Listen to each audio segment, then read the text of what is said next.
Hi dear bankers, welcome to EduTab. This is JAP Target 50 series of Indian economy and Indian financial systems. आज जो topic हम cover करने वाले हैं that is social infrastructure. Infrastructure के बारे में हमने पिछले लेक्चर में बात करी थी. उसी का एक टाइप है social infrastructure which we will be covering today. For those people who are seeing this series for the first time, let me tell you कि ये जो जैप टारगेट 50 है ये इस एम के साथ हमने सीरीज चलाई है कि 50 इंपॉर्टेंट टॉपिक जो आई एंड IFS के हैं उसे हम कवर करें ताकि एग्ज़ाम क्वालिफाई करने में आपकी बहुत ज़्यादा मदद हो सके. तो ये 50 वीडियोस हैं इन टोटल जो आएंगी और इनको आपको बहुत ध्यान से देखना है because they will help you a lot. Also हमने एक डॉक्यूमेंट प्रिपेयर किया है जिसमें कि आपको most important topics, PYQs and important MCQs मिल जाएंगे. अगेन इनको गो थ्रू करना भी आपको काफ़ी ज़्यादा बेनिफिट दे सकता है क्योंकि आपको एग्जाम का पैटर्न समझने में बहुत हेल्प होगी. So you can download it from the link given in the description. It is absolutely free of cost. So infrastructure का एक टाइप है सोशल इंफ्रास्ट्रक्चर, यानी कि एक ह्यूमन की क्वालिटी ऑफ लाइफ को हम कैसे बेटर कर सकते हैं उस बारे में, उस इंफ्रास्ट्रक्चर के बारे में सोशल इंफ्रास्ट्रक्चर है. अब जिन्होंने पिछला लेक्चर देखा उनको पता होगा कि इंफ्रास्ट्रक्चर होता क्या है ना. It is not confined to bridge बना दिया, पुल बना दिए, रेलवे के ट्रैक डाल दिए, नहीं. ये और एक बहुत डीपर, एक बहुत बड़ी टर्म है. और जब हम ह्यूमन लाइफ को, क्वालिटी ऑफ लाइफ को बेटर करने के लिए सिस्टम्स बनाते हैं, that is called social infrastructure. ठीक है.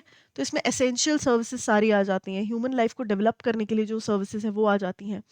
क्वालिटी ऑफ लाइफ बेटर होती है और इसके साथ साथ नेशनल डेवलपमेंट भी होती है. क्यों? क्योंकि जब एक इंसान हेल्दी है, एजुकेटेड है, लॉ एंड ऑर्डर कंट्री में बढ़िया है, तो वो अपने काम बहुत मेहनत से कर सकता है और ज़्यादा प्रोडक्टिविटी ला सकता है जिसकी वजह से GDP बढ़ेगा, वो ज़्यादा गुड्स एंड सर्विसेज प्रोड्यूस करेगा जिसकी वजह से ओवरऑल नेशनल डेवलपमेंट होगी.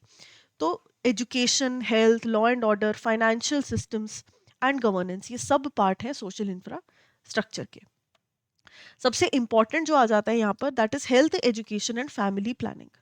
और भी बहुत सारी चीज़ें हैं जो सोशल इंफ्रास्ट्रक्चर को कंप्राइज करती हैं, लेकिन ये कुछ ऐसी हैं जिनके बारे में डिटेल में आपके सिलेबस में भी है और पढ़ना ज़रूरी भी है.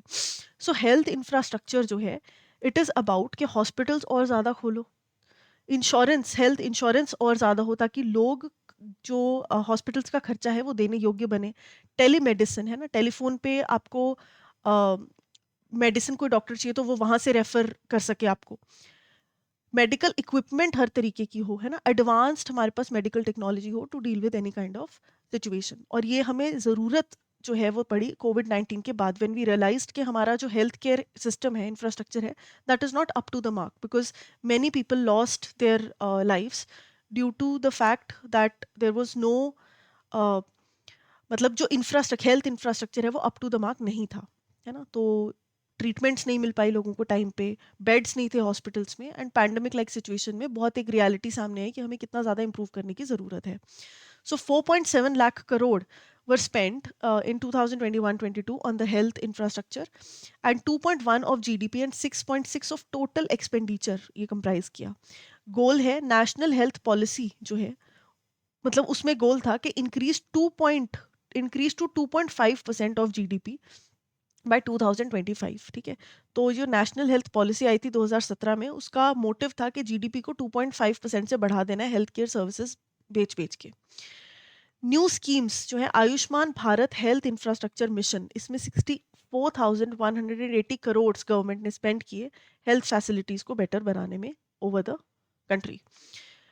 एजुकेशन की बात करें तो राइट टू एजुकेशन तो वैसे भी हमारा फंडामेंटल राइट है, तो फ्री एंड कंपलसरी एजुकेशन 6 से 14 साल तक के बच्चों के लिए ये हमारा फंडामेंटल राइट का पार्ट है. तो इसे और ज़्यादा बूस्ट करने के लिए इंडिया ने न्यू एजुकेशन पॉलिसी लेकर आए, national education policy in the year 2022. इसने 34 ईयर ओल्ड जो हमारी पहले वाली जो मैं और आप पढ़े होंगे, आई एम श्योर, 12 है ना, 12वीं तक की कक्षा होती थी, फिर उसके बाद plus 3 years of graduation and post graduation for 2 years, हमारा था इस तरीके का. लेकिन अब जो स्ट्रक्चर आया है दैट इज 5+3+3+4 का स्ट्रक्चर. और ये कब आया है? ये आया है 2022 में न्यू एजुकेशन पॉलिसी के साथ. ठीक है जी. तो इस पर भी गवर्नमेंट ने काफ़ी ज़्यादा स्पेंडिंग करी. अब मैं नहीं कहती कि आपको ये डेटा बिल्कुल एज इट इज़ याद रखना है, लेकिन एक हल्का सा आइडिया अगर आपके दिमाग में होगा तो once you go through it, revise these PDFs, आपको काफ़ी ज़्यादा मदद मिलेगी. ठीक है जी. तो इसमें जो पिलर्स हैं, हाँ ये बड़ी ज़रूरी है. न्यू एजुकेशन पॉलिसी के बारे में पता होना चाहिए, कब आई पता होना चाहिए। ये इसके कुछ पिलर्स हैं या फोकस एरियाज हैं, 5 फोकस एरियाज हैं, पहले 4 होते थे, फिर 5वां भी डिफाइन हो गया, तो 5 पिलर्स हैं, ये आपको याद रखने हैं। एक्सेसिबिलिटी, हर बच्चे को एजुकेशन एक्सेसिबल होनी चाहिए। इक्विटी होनी चाहिए, यानी कि इक्वल एजुकेशन हो, क्वालिटी एजुकेशन हो, अफोर्ड करी जा सके, और जो हम बच्चों को पढ़ा रहे हैं, the administration should be accountable, कि कल वो क्या नॉलेज इम्बाइब कर रहे हैं बच्चों में, कल को वो रोजगार ले पाएंगे इस नॉलेज से या नहीं, है ना। तो everything has to be very accountable, ये नहीं कि कुछ भी करिकुलम में डाल दिया और पढ़ा दिया, नहीं। ठीक है, तो ये 4-5 पिलर्स हैं, 5 पिलर्स हैं, ये आपको याद रखने हैं। देन इसके अलावा ये जो 2 हमने बहुत इंपॉर्टेंट करी, उसके अलावा फैमिली वेलफेयर है, और इंडिया जो है 1952 में फर्स्ट कंट्री बनी to implement the national programme for family planning. ठीक है, तो ये आपको याद रखना है, जिसमें कि पॉपुलेशन मैनेजमेंट हमारा मेन टारगेट था। वुमेन एम्पावरमेंट पर हम बहुत ज़्यादा फोकस करते हैं, सोशल हार्मनी बनी रहे, CSR, कॉर्पोरेट सोशल रिस्पॉन्सिबिलिटी।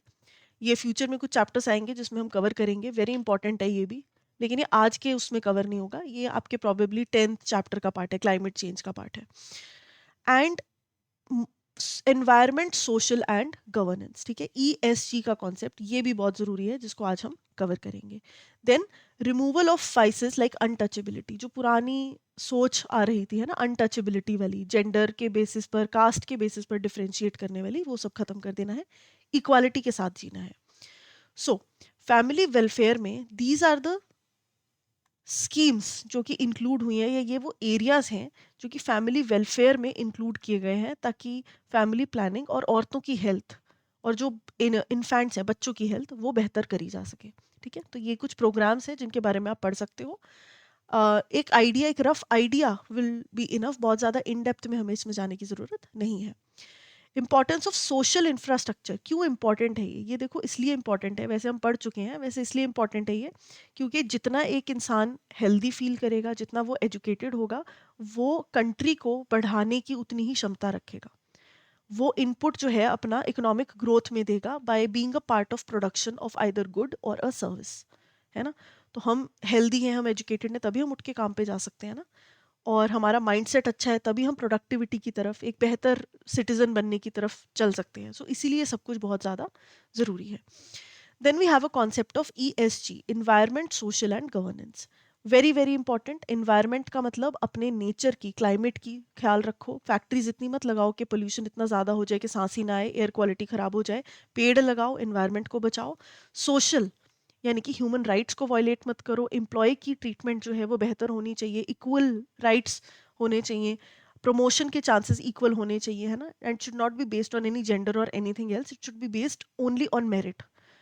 तो उन सब चीज़ों का ख्याल रखना। गवर्नेंस मतलब कि जो लोग लीड कर रहे हैं, है ना, जो लीडरशिप है आपकी कंपनी की, आपकी ऑर्गेनाइजेशन की, वो बहुत एथिकल होनी चाहिए, ट्रांसपेरेंट डिसीजंस लेने चाहिए, है ना, और उनका एक कोड ऑफ कंडक्ट होना चाहिए चलने का। सो ESG इन सभी एरियाज पर फोकस करता है, कि कंपनी को, एक ऑर्गेनाइजेशन को इन सभी एरियाज पर फोकस करना चाहिए, so that it can produce better. अब ये सिर्फ एक एथिकल कॉन्सेप्ट नहीं है, या सस्टेनेबिलिटी कॉन्सेप्ट नहीं है, this is more about economic growth. क्योंकि इन सब के फायदे पता है क्या है, कि डायरेक्ट आपको पैसा बढ़ाने में, आपका प्रॉफिटेबल करने में, ओवरऑल ग्रोथ करने में, स्टेक होल्डर्स की फाइनेंशियल स्टेबिलिटी प्रोवाइड करने में, रिस्क मैनेजमेंट में, कैपिटल एलोकेशन में, इन सब में मदद करती है। कैसे, वन बाय वन देखेंगे। Efficient allocation of capital. ठीक है, तो जिनके ESG स्कोर्स अच्छे होते हैं, जिन कंपनी के, इन्वेस्टर्स ज़्यादा अट्रैक्ट होते हैं उनकी तरफ, उनको अच्छे दामों पर जो इन्वेस्टमेंट्स हैं वो मिल जाती हैं। ठीक है, लॉन्ग टर्म रिस्क क्योंकि उनका कम होता है। Risk reduction and financial stability, environmental risk आप असर्टन करके चल रहे हो, डिजास्टर मैनेजमेंट का ख्याल रख के चल रहे हो, तो आपके एसेट डिस्ट्रक्शन नहीं होगी। सोशल रिस्क को आप दिमाग में लेके चल रहे हो, तो प्रोडक्टिविटी लॉस नहीं होगा, है ना। जब हम देखेंगे कि यार लेबर्स अच्छे कंडीशन में काम कर रहे हैं ना, एम्प्लॉयज हैप्पी तो है ना, ऑब्वियसली प्रोडक्टिविटी बढ़ेगी, एंड लॉस जो है वो नहीं होगा प्रोडक्टिविटी का। गवर्नेंस रिस्क, तो फ्रॉड और मिसमैनेजमेंट अगर आप चेक में रख के चल रहे हो, तो ऑब्वियसली फाइनेंशियल क्राइसिस नहीं आएंगे, कंपनी का नाम नहीं डूबेगा, गुडविल बरकरार रहेगी। तो ये सब चीज़ें इंपॉर्टेंट है। Long term economic growth, ESG जो है सस्टेनेबल ग्रोथ के बारे में भी बात करती है, instead of short term profit maximisation. Cost of capital and profitability, मतलब जो लोअर बोरोइंग मतलब बैंक से लोन लेने जाओगे और आपके बहुत सारे एथिकल मेजर्स ऑन चेक हैं, ईएसजी का आप ख्याल रख रहे हो, आप अलग से फंड्स क्रिएट आपने किए हुए हैं इन्वायरमेंट की बेटरमेंट के लिए, है ना, या डिजास्टर मैनेजमेंट के लिए, मार्केट से रिलेटेड रिस्क के लिए, तो ऑब्वियसली आपकी जो बोरोइंग कॉस्ट है वो कम होगी, बैंक्स आपको इजीली कम दामों पर लोन दे पाएंगे। Externalities and market failure correction, कोई बाहर की एक्सटर्नैलिटी है ना, इन्वायरमेंट रिस्क है, कोई सोशल रिस्क है, कोई लेट्स से कि दो रिलीजन्स के बीच में कोई इशू है ना, लेकिन आपकी कंपनी एक ऐसी है जो कि इक्वल उस पर ऑपरेट करती है, ना वो किसी पॉलिटिकल पार्टी को सपोर्ट करती है, ना किसी पर्टिकुलर रिलीजन को इन्हांस करती है, इन्फ्लुएंस करती है, एंड बहुत न्यूट्रल एंड बहुत ही ह्यूमैनिटेरियन कंपनी है ना, वो ऑर्गेनाइजेशन बहुत ही ह्यूमैनिटेरियन है, तो obviously it will not be targeted by any such anti social elements. तो ये जस्ट एक एग्जांपल है, इस तरीके से जो बाहरी एक्सटर्नैलिटीज हैं और market correction failures and all हैं, उनसे भी बेटर आप डील कर सकते हो। सो ईएसजी का एक बहुत ही कॉम्प्रिहेंसिव सा ये मॉडल है जो आपको दिमाग में रखना है। तो फटाफट से हम क्वेश्चंस प्रैक्टिस कर लेते हैं। From an economic perspective the primary contribution of ESG is, क्या है, मैक्सिमाइज करना शॉर्ट टर्म कॉर्पोरेट प्रॉफिट्स को, बिल्कुल भी नहीं। Replace traditional finance analysis with ethical consideration, बिल्कुल नहीं, ये सिर्फ एथिकल है ही नहीं। ESG is not ethical, this is entirely economical और फाइनेंशियल प्लानिंग से रिलेटेड है। Improve long term economic growth efficient by efficient capital allocation and risk reduction, हाँ, लॉन्ग टर्म इकोनॉमिक ग्रोथ को बढ़ावा देती है ताकि आप एलोकेट कर सको कैपिटल को ढंग की जगह पर, इन्वेस्टमेंट अच्छी जगह से ले सको और अच्छी जगह दे सको, एंड ओवरऑल रिस्क आपका रिड्यूस हो। तो C is the correct answer. Which of the following statement is correct with respect to ESG? Social responsible investors use ESG criteria to screen investments. बिल्कुल सही बात है। जो socially responsible investors हैं उनको अगर 10 करोड़ किसी कंपनी में डालने हैं तो they would rather choose an organization which complies with the ESG. With a corporate governance system in banks, the board of directors and executives act in the best interest of short-term shareholders. ऐसा नहीं है, long-term shareholders की भी ख्याल रखा जाता है. So only one is correct. A is the answer. Which of the following is not a focus area of new education policy? 5 focus areas थे. क्या क्या था? Accountability, affordability, accessibility, equity and quality.